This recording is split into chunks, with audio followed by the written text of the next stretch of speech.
एक औरत सब कुछ भूल सकती है, लेकिन वो समय कभी नहीं भूलती जब उसे आपकी सबसे ज्यादा जरूरत थी और कोई उसके साथ नहीं था। वही एक पल तय करता है कि बुढ़ापे में आपके पास मोहब्बत होगी या सिर्फ फर्ज।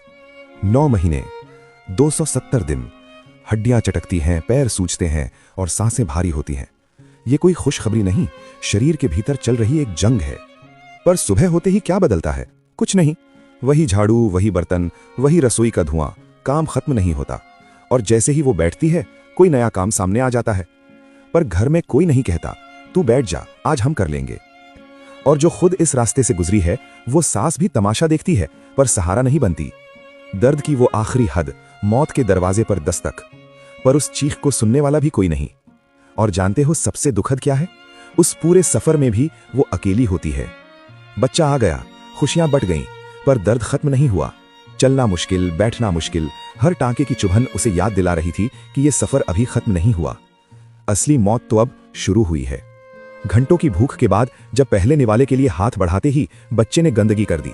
ननद ने बच्चा आगे कर दिया, इसे साफ कर दो। खाना वहीं छूट गया।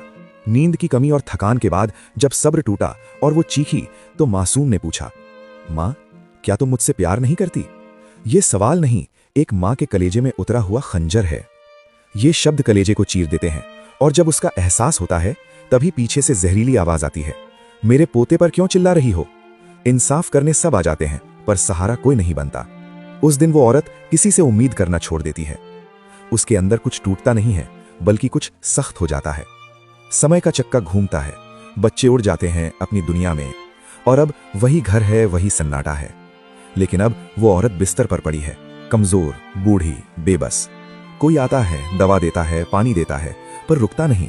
वो कांपते हाथों से रोकना चाहती है, बेटा थोड़ी देर बैठ जा, पर हाथ छूट जाता है और दरवाजा बंद हो जाता है। शरीर के जख्मों की दवा तो मिल जाती है, लेकिन उस रूह के जख्म का क्या?